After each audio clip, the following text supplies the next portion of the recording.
I know I'm white, and I really hope what I'm about to say is not going to get me canceled. Please don't cancel me. But when the time comes that I take my last breath on this earth,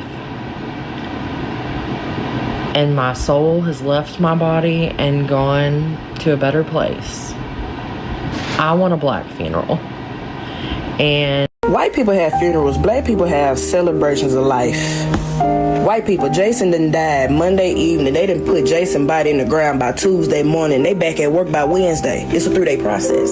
Black people, we got to put the body on ice for 2 weeks because we got family members everywhere across the USA. So we got to get everybody's schedule so we can plan this right, so we can all be there at the same time. White people, come to the front. Come to the front. Front and center. Come to the front. Come to the front. Y'all don't have repasses after y'all attend a funeral? So, no, we don't. Hi guys, welcome to my channel. I hope you are doing great wherever you are watching us from. Have you ever noticed how some funerals feel like a quick appointment and others feel like entire community show up with food, tears, memories, music and enough love to shake the building? Because apparently a lot of white Americans are now discovering black funerals for the first time, and they are shocked. Not shocked in a bad way either. More like, wait, you are actually celebrating people properly? From the long service to the packed churches to aunties cooking enough food for 300 people. People online are realizing black funerals are less about silence and more about honoring a life loudly. And honestly, the culture difference is huge. Anyway guys, let's dive straight into the video. Don't forget to subscribe to my channel, like and share the video to help the channel out. I'll be back with my commentaries. People have funerals, black people have celebrations of life. White people, Jason done died Monday evening. They done put Jason's body in the ground by Tuesday morning. They back at work by Wednesday. It's a 3-day process. Black people, we got to put the body on ice for 2 weeks because we got family members everywhere across the USA. So we got to get everybody's schedule so we can plan this right, so we can all be there at the same time. White people have the wake, the funeral, the burial, same day. Black people break it up into 2 days. You have the wake and the viewing. That's on Friday. That's about 2 to 3 hours. That's when you got family coming in or friends coming in viewing the body the day before the funeral. It's still Friday. After we done viewed the body, now we got to go to the balloon release party. You know, this is where everybody come together and talk about the greatness of Lil Day Day. This is when everybody start lying the elderly, talking about Lil Day Day didn't do nothing wrong. He was on his way to being a better person, getting right with God. And even though Lil Day Day was involved in a robbery, which got him killed, but you know, go ahead. So ain't nobody got life insurance on Lil Day Day, so now we got to go sell t-shirts and plates and stuff to help pay for this funeral. So now it's Saturday afternoon. We're finally about to have the funeral. Everybody showed up with their t-shirts on with Lil Day Day face with angel wings on it like he going to heaven. Now, the funeral is supposed to be about the person that we're celebrating. But instead, you know how black folks be. It got to be about them. All the hooting and hollering and falling out and falling into the casket, talking about some take me instead. Now it's time to gather up Lil Day Day, but before we got to get 6 YN pallbearers to take my boy to his horse and carriage. Yes, niggas will get a horse and carriage. We at the burial site, and everybody's still talking about the life of Lil Day Day before we throw dirt on him. Soon as the dirt is thrown on Lil Day Day, all hell break loose. Now everybody want to fight who get possession of Lil Day Day things. After the fight, everybody done worked up an appetite, so now we got to go to Big Mom's house because Big Mom cooking. So we're going to go there, throw some food on the grill, put one in the air, drink a little bit, play some spades, and all is well. Y'all, we need to talk about the differences between white funerals and black funerals because trust me, baby, there is a difference. There are major differences, actually. Tell us about the first thing that stands out to me is that a black funeral will last for 4 hours. A white funeral, 45 minutes to an hour. That's so true. And because I'm so used to black funerals, because I've been going my whole life. Right. At the white funerals, it feels like it's 20 minutes. And then we're done. We're at the cemetery and then we're at the repass eating food. Yeah. The family is not even seated at a black funeral by the time a white funeral is over. Yeah, that's true. No, we got a procession in. Yep, the choir's going to sing 3 songs. There's a few more dramatics that got to take place first. Absolutely. Yes. We're going to shout. Yep. At a black funeral, we're going to dance. The dance team might do something. Exactly. We're going to hold onto the casket and dance. There might be a few family fights that break out. Possibly. Yeah. Cousins might. First of all, at a black funeral, so many people have to get up to speak. The whole family's going to speak. Because we all got something to say. Absolutely. Okay. And you're always going to have that one cousin who can't get it out because they break down. They want to say it, but they just can't. Exactly. So they have to help you off the stage. Exactly. Yep. And you're going to have those cousins that get up there and tell a little bit too much family. You're going to get a little dirt. You're going to get a little dirt, a little tea at a black funeral. Black family. We're going to keep it entertaining and spicy. Yes. Okay? At the white funeral, we're going to keep it as sad as possible. Yeah. We're going to play the saddest piano music you've ever heard in your life. You're really only going to primarily hear from the eulogist. The pastor's the only person you're going to hear from. The volume is going to be the whisper. And the cries at a white funeral is just going to be sort of like a whimper. Like a... But at a black church, we're going to give you drama. Okay, we're going to... Wailing.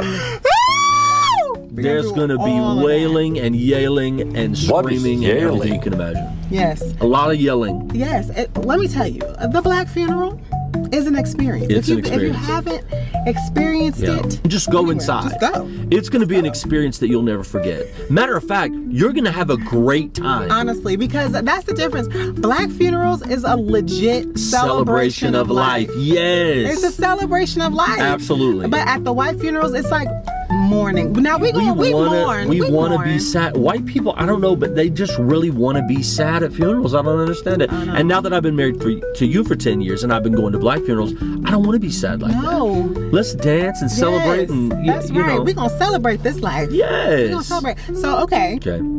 When we are old and very, very, very gray. Like 89 years from tonight. 89 years from tonight. Yeah. Do you want me to give you a white funeral or a black one? You know the answer to that. You want a black funeral? I want a black funeral. Come on. I mean, sing, without question. Cry, yell, dance. You want the drama. I want all of the drama. And I'm going to give it to you, baby. But not anytime soon. No.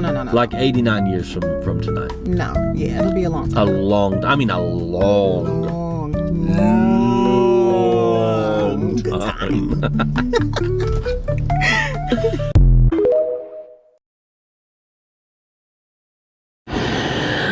I know I'm white, and I really hope what I'm about to say is not going to get me canceled. Please don't cancel me. But when the time comes that I take my last breath on this earth, and my soul has left my body and gone to a better place, I want a black funeral. And if you don't know what I mean by I want a black funeral, then you really are missing out. And I'm going to explain it. First of all, I feel like every white funeral I've gone to has been like the person passes away on Monday and the funeral's on Wednesday. Or, you know, it's some random day in the middle of the week, like immediately following the death. Like, no. I need y'all to give my friends at least 7 to 10 days notice. I need to die on a Monday, and y'all tell them we're gonna throw down next Saturday. Be there, be square. Second of all, this right here is the extent of anything I've been given walking into a white funeral. Like, it has a nice Lord's Prayer on one page, and a name, and a birth date, and a death date. Very simple. But like, this is the kind of stuff I need. Like, and this is just the front and the back page. Like, there's always 20 pages in between. Messages from your mama and your grandma and your aunties and like your cousins. Like, everybody sends you messages and it tells your whole life story. I mean, this thing is like a biography. I need all 282 of my selfies that I've taken go for some good and be put on a book. Put me in the clouds. colorize in my favorite colors, whatever you got to do. But don't give me them little 2 white pages. Give me a book. The next matter of business is the attire, because I'm gonna need y'all to get with whoever is in charge. Make sure you cash app them that money for your shirt, because we're getting shirts printed just like this that has, again, prime utilization of all the selfies that you have that I've made available, that I've left to you.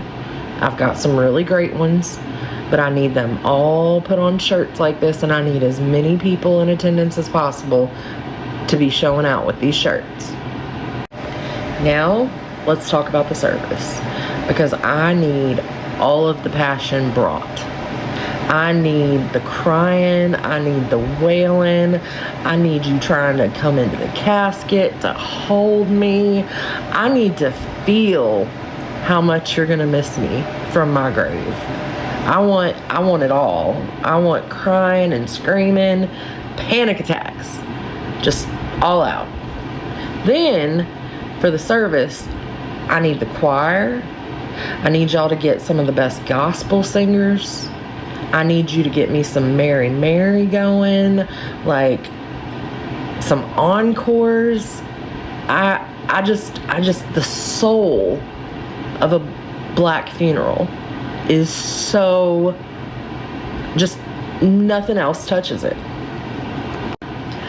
Some flying doves at the graveside service would be a pretty good touch too. Just saying. But the most important part, and this is what all of my family is going to thank you for, I need a repass. Because I'm going to be honest, at the white people's funerals, you may come back to the church and have some crackers and cheese and a little fruit punch. But y'all, at a repass, you get Thanksgiving. I need chicken, I need fish, I need spaghetti, I need yams, I need the potatoes, I need a caramel cake, I need a chess pie. It's a feast. And not to mention unks in the back with the liquor. Like, it is the best part. Like, and then it's like a reunion, basically. It's like a family reunion at your funeral. But like I said, I really hope I don't get canceled for this, because at the end of the day, I just think that there's some things that are better than what white people do, and funerals are definitely one, in my opinion. And I just want to go out like they do. Is that wrong?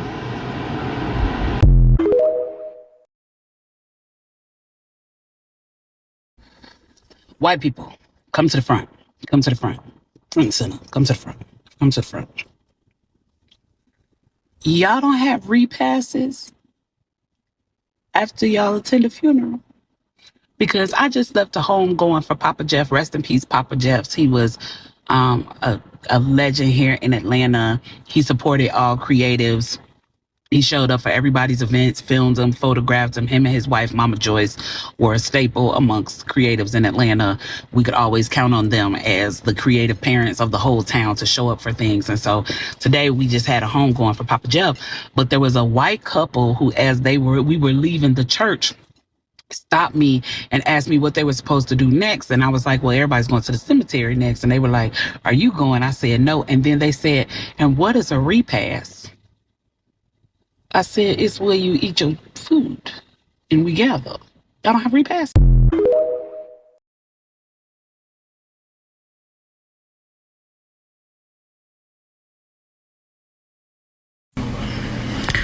So, no, we don't. I have to tell you something funny. When I first started dating my husband, and then right after we got married, he had a family member that passed away. And we were at the funeral home taking care of some things and stuff. And his uncle, who is super country, was like, yeah, we have to go to Repass. You know, we have to get the food. We got to get everything, tables, chairs. We got to make sure we have pastor, you know, the pamphlets. Like we got to get it all taken care of. So I'm listening, and he says, repass again. So then on the way home, I asked my husband, I said, baby, who is Repass? Like, I haven't met this person yet.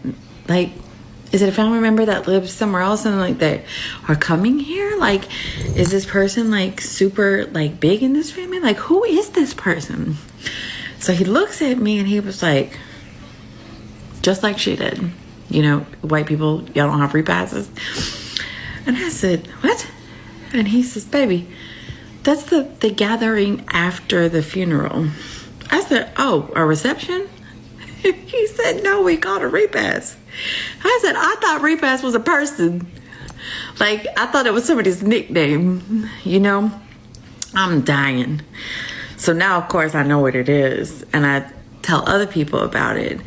And it was the most beautiful thing because the whole family was together. We were all cutting up, enjoying ourselves, celebrating the person that had passed. So no, we don't have repasses. We gonna have a funeral this Saturday, probably around noon. I think the funeral's gonna be like in 3 days, you know, on Wednesday, because you know he'll get to changing colors and stuff. Girl, hush. Yeah, we all meeting at grandmama house because it's just, you know, like 10 minutes from the church, and we all gonna go from here to the church together. Well, it just makes sense for us all to, you know, congregate at the church at a certain time. That way everybody can get seated.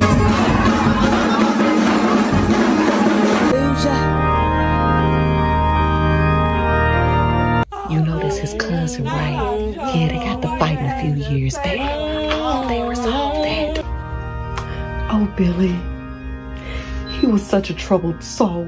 Look, let me tell y'all about this time when we went to the store, right? So we was going to that little, y'all know that corner store. And may we all say amen, amen. Before I close this out, I just want to say just a one of a kind. All right, bye-bye. I need to vent. White people funerals? That's how you people funeral? Guys, I come from my first white people funeral. I had to get there 10:30 for 11 o'clock. At 11 o'clock on the dot, service was starting. At 25 to 12, the service was done. 35 minutes. Everybody had spoken. Everybody, and it's not like it's PT, not your fucking neighbors, not your fucking friends, not your Jeez. Only 3 people spoke. The pastor did his thing. We wrapped the party up. And then we went out for some refreshments.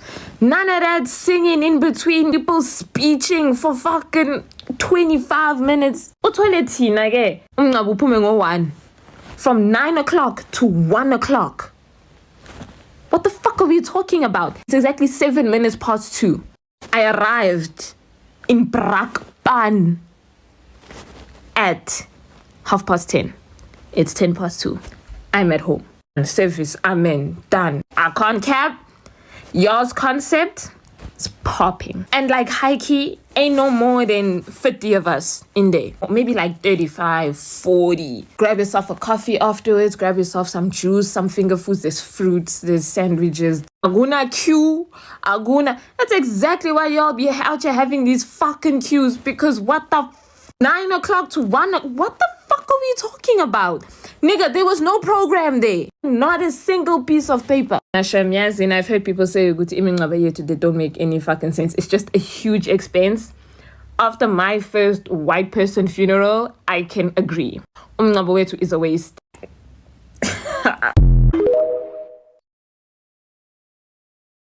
I have to share this with you now. You know, the funeral in Jamaica and funeral abroad is totally different, you know, especially with black people and white people. You go to white people funeral and everybody's there just quiet.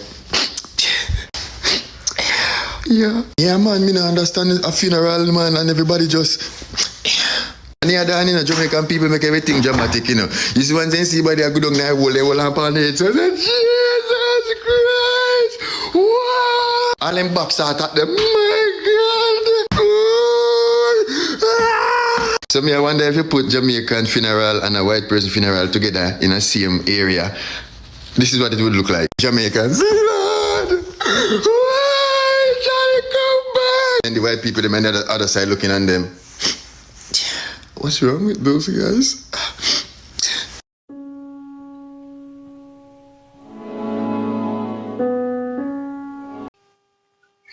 Welcome back, guys. One thing people kept saying in this video was white people have funerals, black people have celebration of life. And the crazy part, a lot of people outside the culture are starting to understand exactly what that means. Because in many black communities, funerals are not just about 40-minute ceremony where everybody cries politely, shake hands, then disappear forever.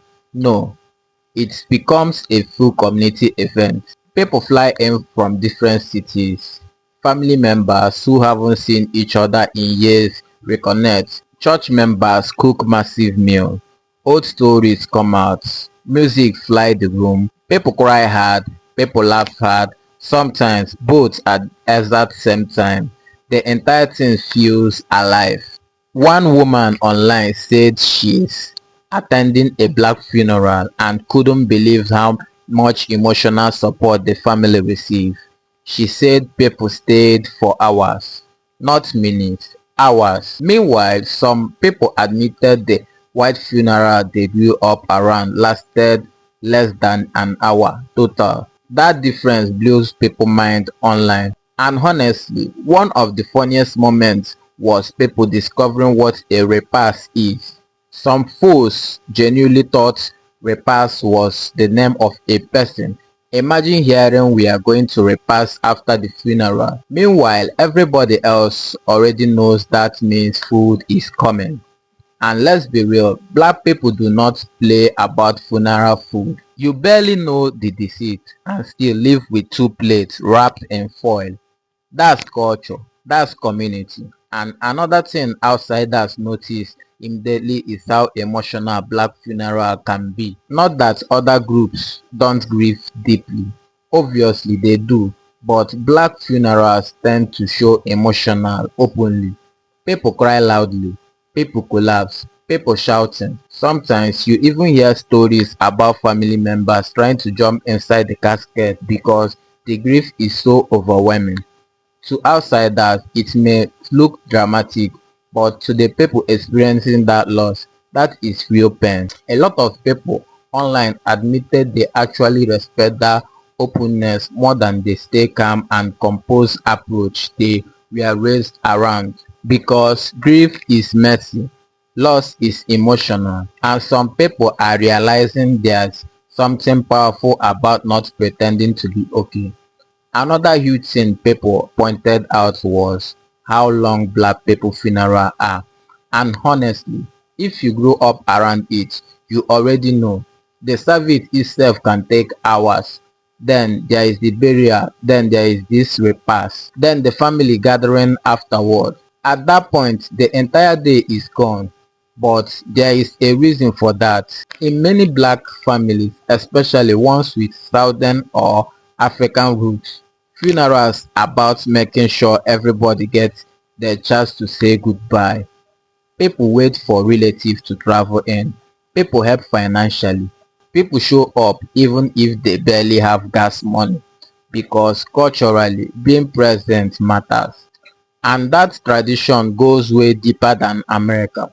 A lot of this custom connects directly back to African tradition where funerals were communal events, not private life ceremony. The entire village mourned together. The entire community participated, and honestly, you can still see those roots today, even in the Caribbean culture too. Jamaican funeral especially got people online crying, laughing because folks were describing them like a combination of grief, church revival, family reunion, and organized chaos. But underneath the hammer, there's actually something beautiful happening. People are realizing that black funeral traditions centers community in a way modern society often lost. In a lot of places today, people barely know their neighbors. Everybody is isolated, everybody is disconnected, everybody is grieving alone. Then they witness a black homegoing service where hundreds of people show up to carry one family emotionally, and suddenly they understand why it felt different. It is not just about death, it's about making sure nobody suffers alone. And that's probably why so many people online say they admire it, because despite all the pain, there is a warmth there too. There is music, there is storytelling, there is food, there is prayer, there is memory, there is life being honored, not just death being mourned. At the end of the day, every culture grieves differently. But what this conversation reveals is that a lot of people are hungry for a deeper community, deeper connection, and more meaningful goodbyes. And when they witness how black families come together during losses, it genuinely moves them, because whether people admit it or not, most humans don't just want a quiet goodbye. They want to be remembered loudly. Anyway, guys, what do you think about this video? Drop your thoughts in the comment section, and don't forget to subscribe to my channel, like and share the video to help the channel out. See you in my next video. For now, peace.